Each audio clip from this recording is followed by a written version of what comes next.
Ten en cuenta que si no hay demanda, en SEO tú puedes seguir haciendo cosas para ganar visibilidad y estar esperando a que la demanda se recupere. El terreno ganado en SEO ya lo tienes ganado cuando la demanda se recupera. Pero, en cambio, si no hay demanda es que tenían simplemente la imposibilidad de gastar la inversión. Incluso aunque ellos hubieran querido, no hubieran podido gastar la inversión simplemente porque no había búsquedas. Se habían retraído. Perfecto, pues nada, empezamos. Tenemos por delante muchas charlas, se van a hablar de muchísimos aspectos del SEO, de aspectos muy técnicos, y a mí cuando Fabio me propuso, pues de alguna manera ser la charla que habría este evento y sobre todo estar encuadrado en la parte de estrategia, la verdad es que me estuve dando un poco unas vueltas a ver de qué podíamos hablar y me pareció muy interesante porque dado que el impacto de la pandemia, que este fenómeno que ha sucedido realmente tiene un impacto a nivel mundial, aunque en cada país en distinto grado y también en distintos momentos del calendario, donde unos pues empezamos a tener ese impacto antes y después llegó más tarde a otros y como nuestra audiencia es global, pensé que sería bueno quizá desde la parte de gestor de una empresa que se ha dedicado al marketing de buscadores a lo largo ya de los últimos 15 años, compartir un poco mi visión de cómo podíamos nuestro sector enfocar nuestra actividad dentro de este tiempo que nos ha tocado vivir y de cómo pensaba yo que justamente Alex había hecho mención a cómo podíamos realmente aprovechar esas oportunidades, que dentro también de estos malos tiempos pues hay oportunidades que se pueden aprovechar. Así que un poquito sobre eso es lo que voy a centrar la charla. ¿Vale? Mi nombre es Fernando Macià, soy fundador, director de Human Level, también dirijo el máster de SEO-SEM profesional en la escuela de K-School y ahí tenéis también mi identificador en Twitter, @FernandoMacià. Además de K-School, hago actividad docente, doy clase en múltiples escuelas de negocios y universidades pues en toda España y he publicado pues libros desde el año 2006, el último de los cuales he avanzado, ha salido publicado precisamente, bueno, se quedó atascado justo cuando apareció la pandemia, iba a salir publicado, iba a ser distribuido a las librerías justo en la semana de marzo en donde se decretó el estado de alarma aquí en España y eso hizo que se retrasara un poquito su puesta a la venta. Se ha avanzado casi todo lo que sé de posicionamiento web. Muy bien, cuando nos enfrentamos o cuando empezamos a pensar en el tiempo que nos ha tocado vivir, la mayoría de nosotros percibe esto tan anómalo. Yo que tengo ahora 55 años, pues obviamente no me he visto enfrentado a nada como esto en toda mi vida. Y todos realmente pensamos que es una situación que nos ha sacado de nuestra normalidad y que en algún momento, evidentemente, todos tenemos la esperanza, y ojalá que sea así, y que sea más pronto que tarde, de recuperar esa normalidad que teníamos antes. Así que vivimos haciéndonos esta pregunta cada día, ¿no? ¿Qué vamos a hacer cuando pase todo esto? Es decir, ¿cómo recuperaremos pues nuestras empresas, nuestros planes de expansión, de crecimiento? ¿Qué es lo que haremos? ¿Qué es lo que haremos entonces que no estamos haciendo ahora?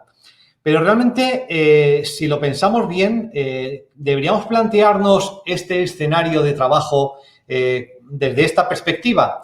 Porque al final volvamos a lo básico. Si volvamos a lo básico y el SEO no deja de ser una estrategia de marketing digital, pero de marketing al fin y al cabo, sabéis que en marketing trabajamos con la matriz del análisis DAFO, el análisis de fortalezas, debilidades, amenazas y oportunidades. Y si tuviéramos que encuadrar lo que está pasando, el coronavirus, dentro de esta matriz, evidentemente es una amenaza. Pero es una amenaza que forma parte del escenario de trabajo, es decir, poco o nada hay que podamos hacer desde las empresas de marketing de buscadores respecto a cambiar esa circunstancia nueva que se da en el escenario de trabajo. Es decir, esto es un factor externo que ha aparecido ahí en España en marzo de 2020 y que realmente no podemos saber cuánto tiempo va a seguir formando parte de ese escenario de trabajo. Así que, mientras eso esté ahí, en realidad no deberíamos estar pensando en qué vamos a hacer cuando eso desaparezca, sino que deberíamos influir sobre los aspectos sobre los que realmente nosotros tenemos una capacidad de influencia. Es decir, reflexionar sobre los factores internos de nuestras empresas, detectar cuáles son nuestras debilidades en este nuevo escenario y cuáles son nuestras fortalezas. Y entonces, a partir de esa reflexión, ver de una forma mejor cómo podemos seguir siendo competitivos y podemos seguir haciendo y prestando nuestro servicio en esta nueva circunstancia. Así que, volviendo de nuevo a la pregunta, ¿qué vamos a hacer cuando pase todo esto? Yo creo que mejor deberíamos cambiar ya nuestra perspectiva y realmente adoptar esta otra perspectiva. ¿Qué vamos a hacer mientras pasa todo esto? Es decir, no trabajemos con la esperanza de dilatar nuestros planes, retrasar lo que queremos hacer en nuestras empresas hasta que haya pasado, sino en base a este nuevo escenario, decidir qué es lo que vamos a hacer para seguir siendo competitivos, para seguir prestando nuestros servicios, para ayudar a nuestros clientes a superar mejor esta crisis y para ser capaces de liderar nuestras empresas de marketing de buscadores hasta que alcancemos esa nueva normalidad y realmente seamos capaces de vivir y de sobrevivir en ese nuevo escenario. A mí todo esto me ha traído a la cabeza un clásico que yo leí hace bastantes años. ¿Quién se ha llevado mi queso? Para quien no haya leído nunca este libro, voy a hacer un pequeño spoiler, pero el contenido se resume en un minuto. Se trata de unos ratones que viven en un gran laberinto. En algunos puntos de ese laberinto hay pequeños reservorios de queso. Así que estos ratones que deambulan por este laberinto, cuando encuentran una reserva de queso, pues todos viven allí, van comiéndose el queso y todos viven muy felices. Cuando el queso poco a poco se va acabando, algunos ratones más avispados que se dan cuenta de que el queso no va a durar para siempre, pues se hacen con una ración extra, cogen fuerzas y emprenden la marcha por el laberinto para tratar de que esas fuerzas les alcancen hasta encontrar el siguiente reservorio de queso, mientras que otros se quedan en el laberinto, se quedan ahí junto a lo que queda de queso y siguen comiendo ese queso hasta que ya no queda nada. Y cuando no queda nada se plantean esa pregunta: ¿quién se ha llevado mi queso? Y se quedan ahí lamentándose, teniéndose lástima de sí mismos y esperando a ver quién llega en su ayuda. Obviamente el futuro pertenece a aquellos que toman fuerzas y salen a seguir explorando para llegar al siguiente queso antes de que el queso se acabe. Así que el mensaje de esta charla es totalmente optimista. Vamos a ser de los que no se esperan a que el queso se acabe y aún en estas circunstancias vamos a ser de los primeros que salgan a ver cómo podemos adaptarnos a este cambio para seguir liderando nuestras empresas, nuestros negocios y seguir prestando nuestros servicios y ayudar a que nuestros clientes también sigan con nosotros cuando todo esto pase. De modo que nos tenemos que plantear, muy bien, se trata de adaptarnos y reaccionar al cambio, pero en realidad, ¿qué es lo que ha cambiado? Bueno, pues tenemos prácticamente el mundo patas arriba. El mundo ya no es como lo conocíamos. No sabemos cuándo recuperaremos esa antigua normalidad que conocimos antes de la pandemia. Así que tenemos que ver de qué manera este fenómeno está afectando a los usuarios, a nuestros clientes, de qué manera afecta a nuestras empresas, a nuestros equipos humanos y de qué manera también afecta a nuestro entorno, porque en base a que hagamos un buen análisis y diagnóstico de cómo eso está afectando a todos estos factores, seguramente estaremos en mejor disposición de tomar las decisiones adecuadas para liderar nuestras empresas más allá de esta pandemia o en medio de esta pandemia, es decir, mientras dura todo esto. De modo que veamos en primer lugar cómo cambia, qué y cómo buscan los usuarios. Al fin y al cabo somos empresas de marketing de buscadores. Dependemos en primer lugar de aquello a lo que nuestros usuarios reaccionan, de la demanda que nuestros usuarios declaran abiertamente en los buscadores. Así que, bueno, pues cabe preguntarse cómo ha afectado la pandemia a lo que la gente busca. Yo he hecho el análisis sobre el escenario español, pero estoy seguro de que en cada país, en su diferente calendario, en su diferente punto de partida de cuando se empezó a ver afectado por la pandemia, puede realmente trasladar lo que se ve en las siguientes slides a su escenario. En España lo que vimos es que a partir de que se decreta el estado de alarma, realmente se disparó todas las búsquedas relacionadas con la compra online. Es decir, se declara el estado de alarma, si no recuerdo mal, el día 13 de marzo de este año.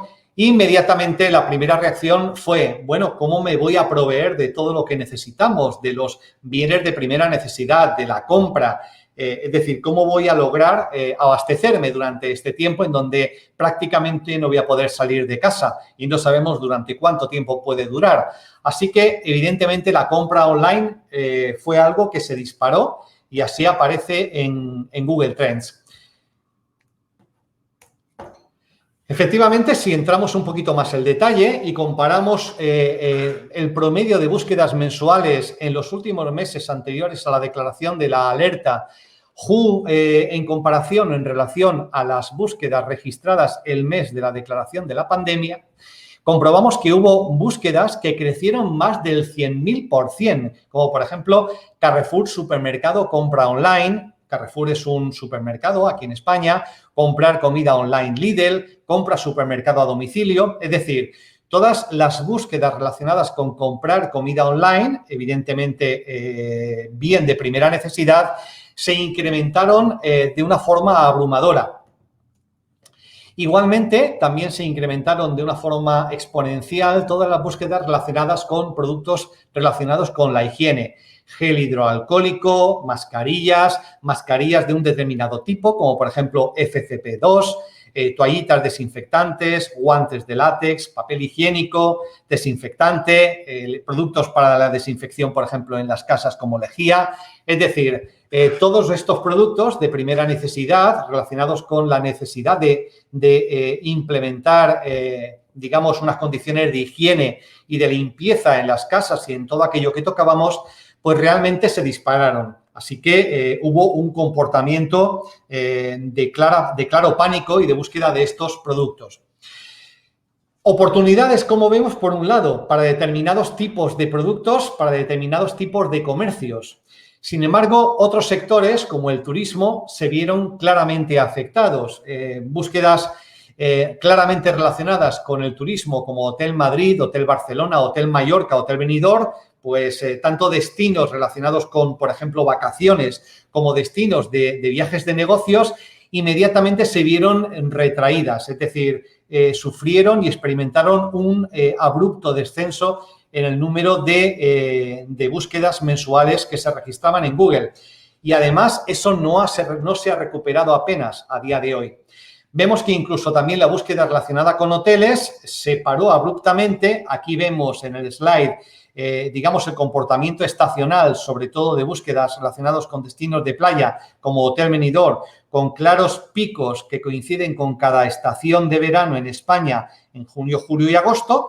Y como este año, aunque se registra un pico, ese pico es mucho menor de lo que venía siendo en los años anteriores. Así que el comportamiento estacional, después ya de levantarse el estado de alarma, gracias o debido a las restricciones, los controles, etcétera, que han impedido que mucha gente viaje y que disfrute de unas vacaciones normales, han afectado muchísimo a las búsquedas relacionadas con hoteles.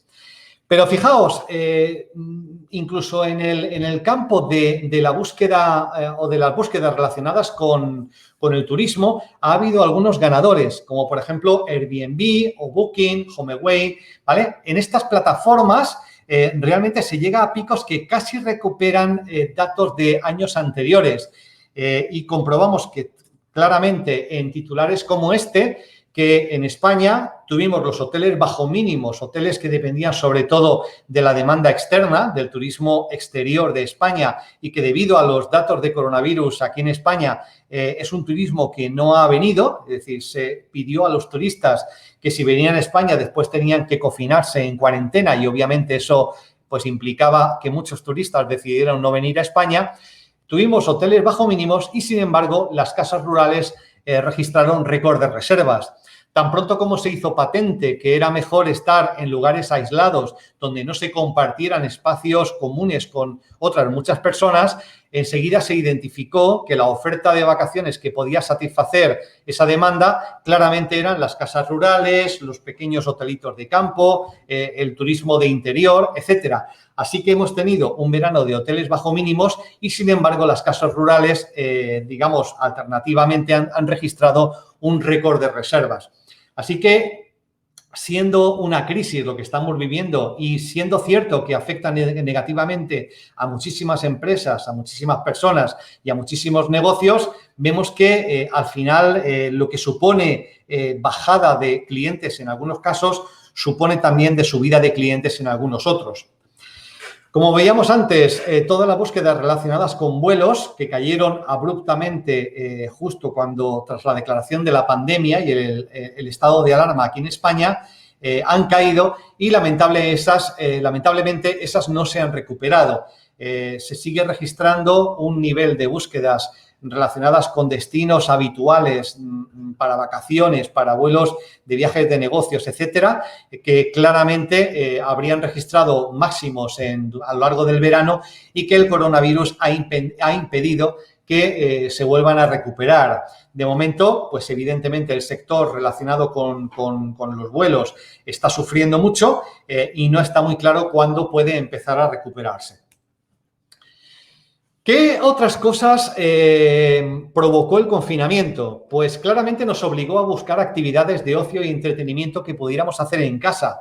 Fue muy llamativo, como por ejemplo, la gente empezó a buscar comprar rodillo para la bici, rodillo de bicicleta en Carrefour, que registraron crecimiento de búsquedas del 60.000%, ¿vale? Comprar mancuernas online, bandas elásticas para musculación, pesas caseras para brazos. Es decir, el estado de confinamiento para aquella gente acostumbrada a hacer ejercicio, pues claramente significó una oportunidad para comercio electrónico que comercializaran o vendieran este tipo de productos. Es cierto que la afición al deporte, por lo menos para la compra de este tipo de accesorios, no se ha mantenido en el tiempo, pero sí es cierto que la gente sigue prefiriendo a día de hoy buscar rutinas de entrenamiento para entrenar en casa, cardio en casa, entrenar en casa, ejercicios en casa, gimnasia en casa. Hay canales de YouTube de entrenadores que han registrado auténticos récords de visitas justamente originados por que la gente no puede salir a hacer ejercicio y que tiene que entrenar en casa o que buscan rutinas de entrenamiento en casa. Así que, como vemos, también oportunidad para determinados segmentos, para determinados tipos de negocio. También en casa la gente buscó cómo entretenerse, así que se dispararon las búsquedas relacionadas con plataformas de televisión, descargar Disney Plus, Filming gratis, HBO, Netflix, Amazon Prime. Precisamente algunas de estas, como Disney Plus, se lanzaron justamente en mitad de la pandemia, así que fueron de las que registraron en realidad incrementos más altos porque antes de la pandemia ni siquiera se podían contratar. De modo que vemos que siguen en máximos, registraron el máximo durante el estado de confinamiento, pero siguen siendo una de las ofertas de ocio que, ante la imposibilidad a lo mejor de disfrutar de eventos físicos, en espacios físicos, compartiendo, no sé, teatros o salas de conciertos o salas de cines con otros usuarios, también habrá mucha gente que le dará miedo pues salir y participar en estos eventos. La gente busca cómo satisfacer esas necesidades de ocio en casa. También en casa la gente buscó, por ejemplo, cómo hacer pan, recetas de cocina y también aquí en España se rompieron los stocks para la compra de levadura. Jamás se ha cocinado tanto bizcocho en casa, jamás se ha hecho tanto pan en casa o jamás se ha buscado quizás tanto la Thermomix. Es decir, que hubo búsquedas relacionadas con todo aquello que servía para cocinar. Al final estábamos buscando una forma de entretenimiento. Y obviamente también la gente, y era uno de los temas una de las motivaciones por las cuales se hace este evento, aprovechar el tiempo para la formación. Es decir, vamos a estar un tiempo recluidos, tenemos menos posibilidades de ocio, no podemos viajar tanto, nos da miedo ir al teatro o al cine, así que buscamos cómo rentabilizar el tiempo que pasamos en casa, pues por ejemplo, cursando clases online, aprendiendo inglés, haciendo tutoriales, aprendiendo un programa, aprendiendo Python, aprendiendo programación, un nuevo idioma, etcétera, etcétera. Y obviamente, una vez superado ya ese primer momento de pánico, el boom auténtico fueron las aplicaciones para el teletrabajo, empezando por todas aquellas relacionadas, por ejemplo, con el streaming y la videollamada, la videoconferencia, Skype, Google Meet, Microsoft Teams, Zoom, Hangouts, todas ellas registraron máximos de búsquedas y realmente diría yo, que prácticamente todas las empresas han adoptado como primer soporte de emergencia para el teletrabajo algunas de estas aplicaciones de videollamada, de videoconferencia, etcétera, etcétera. Así que ha sido un auténtico boom, una auténtica oportunidad para estas plataformas que prestan este tipo de servicios. Junto a ellas, herramientas para hacer también, por ejemplo, eventos online como StreamYard, también como Twitch, para formación como GoToWebinar, para temas de redes sociales como Instagram Live, Webex, etcétera, etcétera. Así que realmente han sido aplicaciones que registraron enormes aumentos de búsqueda. Y también provocado por la pandemia, las empresas y también los particulares cambiaron sus hábitos de búsqueda en relación a información financiera, servicios bancarios, etcétera. Vemos un aumento enorme en búsquedas de banca online, banca electrónica, pago online o, por ejemplo, aplicaciones como Bizum. Y vemos retraimiento en las búsquedas relacionadas, por ejemplo, con la compra de una vivienda, hipoteca, o, por ejemplo, de un préstamo personal, préstamos que se pueden dedicar, por ejemplo, a la compra de bienes de consumo, al ocio, al pago de viajes. Pues obviamente no era un momento en donde la gente estuviera pensando en ello. Así que ese tipo de búsquedas se han retraído en beneficio de búsquedas más relacionadas con líneas de crédito para empresas, fondos subvencionados, fondos europeos, fondos préstamos ICO, etcétera, etcétera. Así que ha habido claramente un cambio con un gran protagonista. Todo lo que tiene que ver, por ejemplo, con el encaminamiento de ayudas del gobierno a través de los fondos ICO, etcétera, etcétera. Esto se ve reflejado todavía más en las búsquedas relacionadas con la incertidumbre laboral derivada a partir de la pandemia.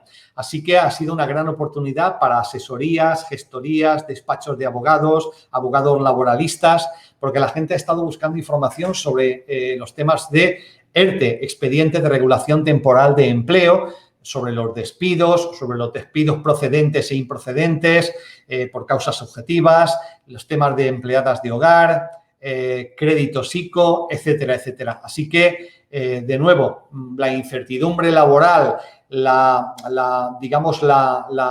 los difíciles momentos por los que atraviesan muchas empresas y sus empleados, obviamente han disparado búsquedas relacionadas que abren oportunidades de negocio para determinadas empresas, para determinadas actividades.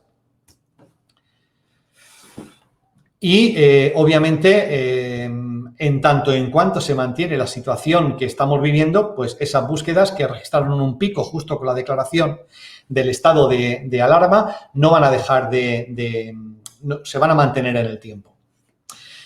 ¿Qué otras actividades se resintieron? Pues obviamente loterías y juegos de azar. Algunas de ellas incluso tuvieron que cerrar todos los salones de juego. Así que, evidentemente, hubo una bajada enorme de búsquedas relacionadas con juegos de azar.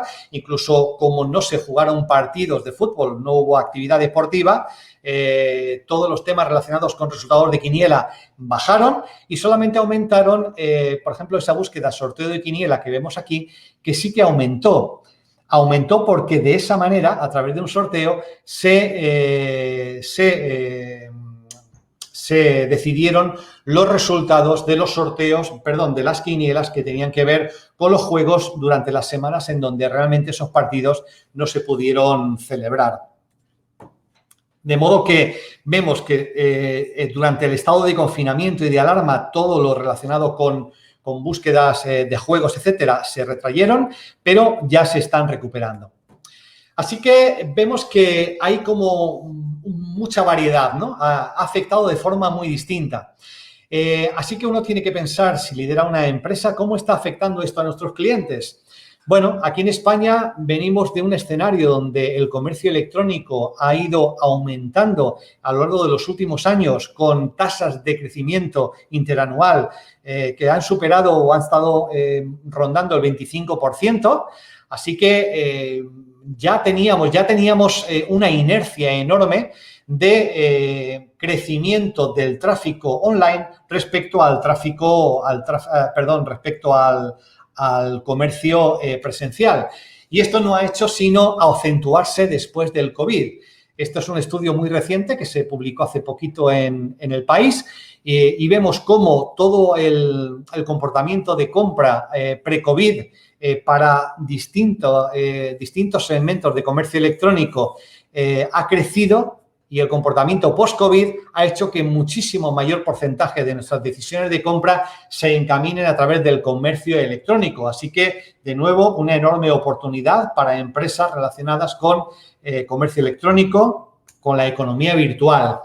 También cabe destacar, y apoya todos estos datos que estamos viendo, el estudio que hizo FLA 101 justo en marzo, en donde trató de, a través de los datos registrados en Analytics, de una colección enorme de comercio electrónico en toda España y donde vemos que hay luces y sombras, igual que hay segmentos como el farmacológico que registraron grandes subidas, alimentación, etcétera, que registraron grandes subidas de transacciones, de sesiones, hubo también otros sectores que registraron caídas y bajadas.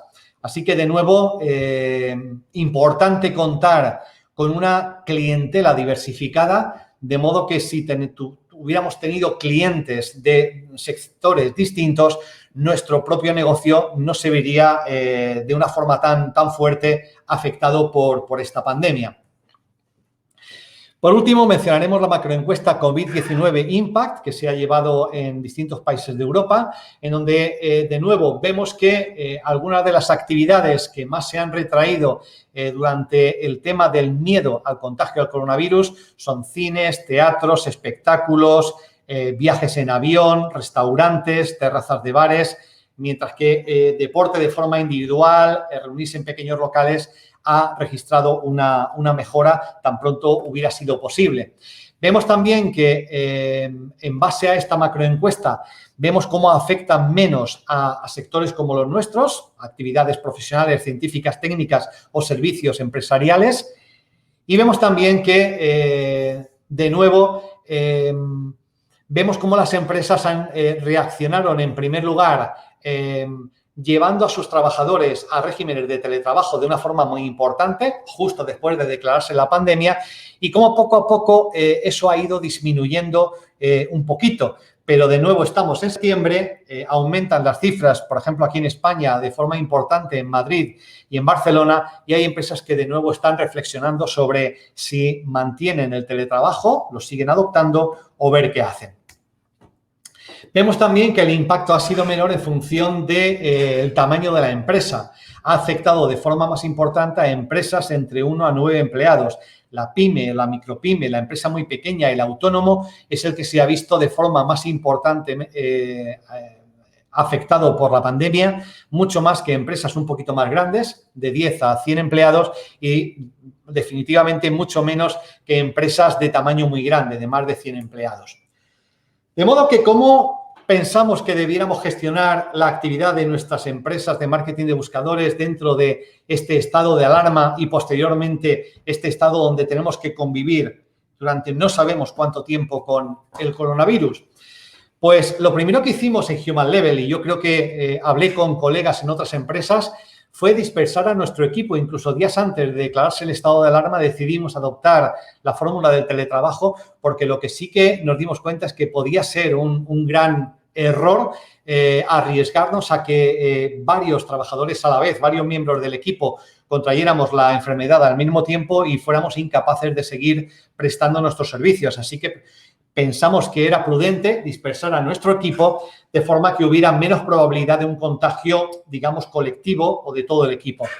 También la primera reacción fue reducir al máximo los gastos, así que redujimos temporalmente la remuneración de la propiedad de la empresa y pausamos temporalmente también la aplicación de las políticas de incentivos al equipo de trabajo.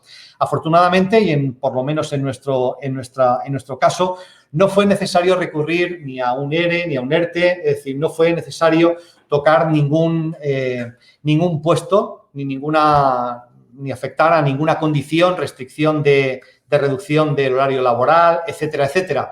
Sí que vimos claramente un patrón muy claro, afectó de forma mucho más importante a todos nuestros clientes que tenían campañas de SEM, campañas de PPC, mucho más que a los clientes que estaban con campañas o con actividad de consultoría relacionada con SEO. Lo segundo que pensamos fue que lo más importante era ayudar a los clientes en dificultades. Es cierto que durante esas primeras semanas de confinamiento, muchísimas empresas se volcaron intentando ayudar al sector, pero yo creo que aquí pasa como en los aviones, en donde te dicen que para ayudar a los demás primero te tienes que ayudar a ti mismo. Es decir, ponte tú la mascarilla de oxígeno antes de ponérsela a tu hijo o a tu hija, porque si a ti te falta el aire no vas a estar en disposición de poder ayudar a tu hijo o a tu hija. Así que nosotros pensamos que nuestra mayor prioridad era ayudar a nuestros clientes en dificultades. Y tratamos de identificar a esos clientes y les propusimos periodos de trabajo pro bono, es decir, vamos a seguir prestándoos el servicio, vamos a seguir tratando de mejorar vuestro posicionamiento y vamos a tratar, mientras lo podamos soportar, o de cobrar muy poco, reducir el fee o incluso no cobrar mientras dure el estado de alarma. También negociamos pausar contratos en los casos en donde había tal retracción de la demanda, por ejemplo, en sectores relacionados con el turismo o la hostelería, donde era inútil cualquier esfuerzo de atracción de tráfico. Es decir, no se podía invertir en SEM porque realmente no había demanda, no había posibilidad de gastar la inversión. Así que lo que hicimos fue pausar los contratos antes que rescindirlos. Vamos a pausarlos, vamos a parar la actividad y seguiremos con el contrato una vez se recupere la situación. El objetivo era seguir prestando el mejor servicio, ayudar a los clientes que sí que te seguían registrando demanda a aprovechar al máximo la coyuntura, por ejemplo, el sector farmacia, supermercados online, medios, para que aprovecharan al máximo la coyuntura y salir de esta crisis lo más saneados posibles. ¿Para qué? Para mantener ante todo esa cartera de clientes y que siguieran junto a nosotros cuando terminara el estado de alarma. Una vez garantizado esto, también nos planteamos que era vital cuidar la salud económica de la empresa a corto y medio plazo. Sobre todo garantizar la liquidez, que como vemos ahí es el tesoro de la empresa. Así que hicimos un análisis de nuestra situación y vimos qué teníamos que hacer para mantener lo más saneada posible nuestra situación y mantener un fondo de maniobra que nos permitiera maniobrar y aguantar el máximo tiempo posible, dada la incertidumbre de cuánto se iba a prolongar esta situación. Así que identificamos puntos de ineficiencia de nuestra actividad para reducir costes sin afectar a la calidad del servicio. Cancelar herramientas prescindibles o que estábamos utilizando muy poco, renegociar plazos de pago a proveedores donde fuera posible o automatizar tareas recurrentes o evitar tareas de bajo valor añadido. Aprovechar también los incentivos económicos, como por ejemplo los créditos ICO a bajo interés, o retrasar cualquier plan de inversión, crecimiento, inversiones, renovación de equipos. Es decir, cuidemos al máximo la tesorería, cuidemos al máximo la liquidez, porque eso es lo que nos va a permitir, primero, apoyarnos en nosotros mismos, garantizar la salud de nuestra empresa, tener garantizadas las nóminas y seguir ayudando a nuestros clientes. ¿Qué hemos hecho una vez superado esa primera etapa de pánico y ese primer estado de alarma? Pues, bueno, a lo largo del verano adoptamos el protocolo de seguridad, ventilación de oficinas, distancia entre los puestos de trabajo, mascarillas, gel hidroalcohólico, es decir, hemos implementado todo el control del protocolo de seguridad, pero aún así estamos a favor de aplicar una política totalmente flexible de trabajo presencial, semipresencial o remoto, en consenso con cada miembro del equipo y en función de sus circunstancias personales. Riesgos, necesidad de desplazamiento en medio de transporte público, etcétera, etcétera. Es decir, manteniendo el compromiso fundamental con la calidad del servicio y la atención al cliente, y ese es un objetivo principal que no puede sufrir en base a esa política flexible de trabajo que hablamos, tener la máxima flexibilidad con cada miembro del equipo. También hemos mantenido las políticas de conciliación que ya teníamos adoptadas en la empresa. Y a partir de ahora, ¿qué? Pues prepararnos para lo que llamamos la nueva normalidad. Y la nueva normalidad presenta de nuevo oportunidades y retos que son ilusionantes, en mi opinión, y que nos tiene que mantener en una actitud optimista. Por ejemplo, ¿cómo son nuestras oficinas? Ha dejado de ser importante. Google presumía de tener las 23 oficinas más chulas de todo el mundo. Aquí lo vemos en este reportaje de Business Insider. Pero hoy en día, tanto Google como Facebook se plantean mantener a sus empleados trabajando en remoto al menos hasta julio de 2021. Así que, ¿de qué sirven hoy tener esas oficinas tan chulas? Creo yo que la conciliación laboral es la nueva oficina chula y que eso es lo que nos tiene que de alguna manera motivar. Incluso en algunos casos, donde están esas oficinas se puede convertir en una gran carga innecesaria que puede lastrar nuestra cuenta de resultados, nuestra cuenta de explotación a corto plazo y que realmente no está, por el momento, manteniendo ese valor y aportando ese valor añadido. Fijaos, nos gustaba presumir de lo chulas que son nuestras oficinas y dónde están, pero qué rápido nos hemos acostumbrado a la nueva normalidad. Es decir, tenemos las reuniones y a nadie le llama la atención que estemos en una videoconferencia desde la cocina de nuestra casa, desde el dormitorio, desde el sitio donde podemos trabajar. Esto se ha generalizado incluso en televisión, donde durante el estado de confinamiento se estuvo en alguno de los canales dando el pronóstico del tiempo usando una pizarra magnética para explicar el tiempo. Y bueno, se hicieron virales vídeos de grandes cadenas como CBS o ABC, donde de repente y en mitad del relato de una crónica irrumpían los hijos del reportero o la reportera y no pasa nada. Es decir, todos compartimos esta situación y, digamos, el grado de permisividad, el grado de tolerancia que estamos dispuestos a aceptar y a comprender es muchísimo mayor que antes. Y esto abre grandes oportunidades. Oportunidades sobre todo para que cambie el baremo como nuestros clientes miden la calidad, para centrarse no en aspectos relacionados con ese glamour de la empresa, sino relacionados con los resultados objetivos, el valor percibido, la atención personalizada y cercana. Incluso la dispersión del propio equipo de nuestros clientes juega a nuestro favor porque nuestra dispersión hace que seamos uno más de ese equipo que está cada uno en remoto, colaborando, interactuando y trabajando para conseguir los mejores resultados. Así que hemos pasado de la centralización del equipo presencial al equipo en red. Un equipo que está en semipresencialidad o incluso en remoting y que pueden estar en cualquier sitio. Hemos pasado de tener oficinas a tener una razón social, que sí, está en una dirección física concreta, pero que ahora nuestra oficina está allí donde se encuentran nuestros consultores. Estas son las nuevas oficinas. Nosotros mantenemos una reunión, estemos donde estemos, una reunión matutina a las 8:30 de la mañana, donde compartimos el plan de trabajo de ese día y donde realmente compartimos esa charla informal que antes manteníamos aquí justo cuando llegábamos físicamente a la oficina. Los nuevos eventos se mantienen online, tal como lo estamos haciendo hoy y tal como lo hemos hecho en estos meses. Vamos Talegón, la presentación de mi último libro o, por ejemplo, el Jueves Santo Digital. Las aplicaciones de videollamada fueron solo el primer paso. Hoy en día a mí me cuesta, oye, ¿por dónde me pusieron este enlace? Me lo colgaron en el chat de Microsoft Teams, me ha llegado por WhatsApp, en realidad estaba en el chat de Skype. Nos cuesta cada vez más seguir la pista de las conversaciones. Pero esto solamente es el primer paso, porque tenemos que, de alguna manera, sobrepasar las limitaciones del trabajo en remoto. Las aplicaciones de videollamada ayudan a superar momentáneamente las dificultades del trabajo a distancia, pero hay dinámicas que realmente, sin una coincidencia física en la misma oficina, resulta difícil hacer.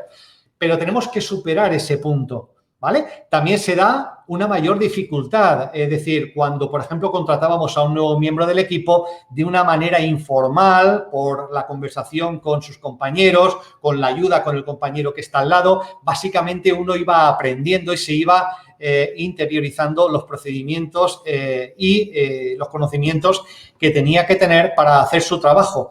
Hoy en día necesitamos recurrir, crear y adoptar entornos virtuales que nos ayuden a recrear en la medida de lo posible la experiencia física del trabajo presencial. Así que estamos viendo cómo están teniendo un gran auge herramientas como Notion, como Zoho, Asana, Slack, Jira, Trello, ¿vale? Así que son entornos virtuales en donde podemos recrear esa experiencia física. Bienvenidos a nuestra oficina digital, donde realmente compartimos nuestros recursos, nuestros procedimientos. Está la política de recursos humanos. Todo lo que hace la empresa está en este nuevo entorno donde estén nuestros consultores, tienen un espacio compartido. Obviamente surgen problemas de conciliación laboral. La imposibilidad de, una vez que uno tiene su equipo en casa compartiendo espacio, por ejemplo, en mi caso, durante el confinamiento en el salón, parece que siempre te está llamando el ordenador a seguir continuamente trabajando, por lo cual se tiene que negociar la desconexión digital y se tiene que gestionar la conciliación para la cual incluso existe ya una homologación aquí en España.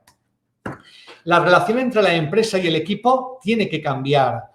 No es yo te remunero en base al tiempo presencial que estás en mi oficina, sino yo te remunero, adopto y te permito horarios flexibles de trabajo, te doy formación, valoro objetivamente tu trabajo, te hago participar a través de incentivos en el retorno de la inversión de tu trabajo y te permito vivir donde quieras a cambio de tu rendimiento objetivo, tu responsabilidad, tu adaptabilidad a cada escenario, tu autonomía y tu capacidad de llevar la mayor parte de tu trabajo de forma autónoma, que siempre te centres en aportar el valor para el cliente y que te involucres en la misión y la visión de la empresa.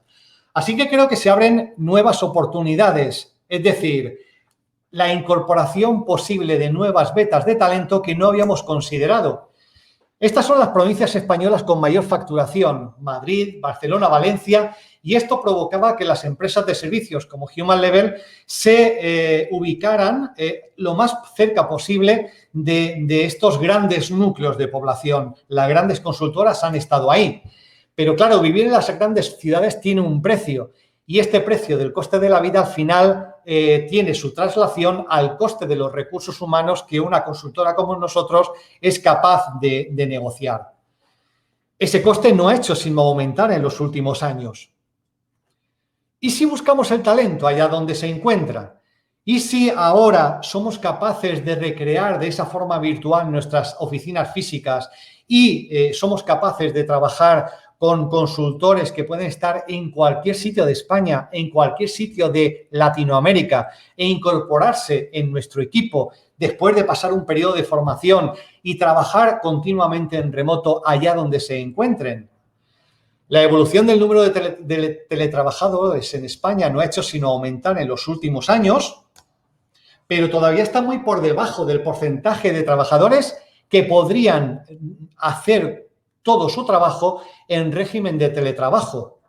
Incluso España está muy por detrás, no solo de la zona euro, sino de los primeros países en teletrabajo en Europa, como por ejemplo Países Bajos o Finlandia. Es decir, tenemos un gran margen de mejora en la implantación de teletrabajo que nos permitiría incorporar talento allí donde se encuentre, independientemente de que esté cerca de los grandes núcleos de población y además conciliándolo con sus necesidades familiares o donde quieren vivir. Para hacer esto realidad, la única limitación es la conexión digital. Algunas partes, las más rurales de España, todavía tienen limitaciones, pero es cierto que la conexión a la banda ancha ha aumentado exponencialmente en los últimos años. Estamos ahora en un 91% y esto está cada vez más cerca de ser una realidad. De modo que voy a terminar con 10 recomendaciones. Aprovechemos nuestras fortalezas para no dejar escapar las oportunidades mientras dura esto. Aprovechemos que somos un sector intrínsecamente digital para adoptar y adaptarnos a entornos de trabajo colaborativo virtuales. Concentrémonos en seguir aportando el valor objetivo que nuestros clientes esperan de nosotros. Diversifiquemos nuestra cartera de clientes por dimensión y por sector. En la medida en que consiguemos eso, tendremos menos riesgo de lo que puede ocasionar una pandemia o cualquier otro fenómeno. Diversifiquemos también nuestra cartera de productos. Quien solo tiene un producto, quien solo tiene un servicio, también está más expuesto. Cuidemos, ¿vale? Como Gollum, nuestra tesorería para afrontar con solvencia cualquier eventualidad. A pesar de la dispersión de nuestro equipo, mantengamos a nuestra gente involucrados y alineados con la visión y misión de la empresa. Estemos abiertos y preparados para incorporar el talento allí donde lo encontremos. Automaticemos las tareas recurrentes y evitemos invertir recursos en tareas de bajo valor añadido. Y por último, mantengámonos siempre alerta para seguir adaptándonos a los cambios. Ninguna empresa, y menos hoy, puede considerarse consolidada. Todos tenemos que mantenernos flexibles y estar dispuestos a cambiar. Así que, muchísimas gracias. No, Fernando, muchas gracias a ti. Muy buena charla. Me gustó el cambio que le dieron a Human y me gustó algo que dijiste que me parece súper potente y es cómo esos clientes que ya habían ganado una parte o una porción del terreno en SEO vieron cómo se pudieron mantener como durante la pandemia o incluso algunos crecer, mientras que los que dependían de pauta casi en la totalidad de su estrategia sí que la vieron un poquito más difícil, ¿no? Sí, claramente. Ten en cuenta que si no hay demanda, en SEO tú puedes seguir haciendo cosas para ganar visibilidad y estar esperando a que la demanda se recupere. El terreno ganado en SEO ya lo tienes ganado cuando la demanda se recupera. Pero, en cambio, si no hay demanda es que tenías simplemente la imposibilidad de gastar la inversión. Incluso aunque ellos hubieran querido, no hubieran podido gastar la inversión simplemente porque no había búsquedas. Se habían retraído y obviamente no estaban dispuestos a hacer esa inversión. Así que claramente se comportó de una forma muy distinta el SEO de SEM a lo largo de este periodo. Nuestro próximo invitado, ahorita en el e-commerce day de SEMrush, dijo una frase que me gustó mucho y es que mientras todo el tema de pauta termina siendo una carrera más, el que realmente hace el ejercicio termina ganando la maratón. Entonces, esa frase me conecta muy bien con lo que dijiste ahora. No, nada, Fer, te quiero dar las gracias por haber estado aquí en esta primera edición. Esperamos de todo corazón que la próxima sea ya físicamente acá en Colombia, que sé que tienes ganas de venir. Y bueno, le voy a ir dando... Para hacer una bandeja paisa, nos haremos por allí. Bueno, Fer, muchas gracias. Muchísimas gracias.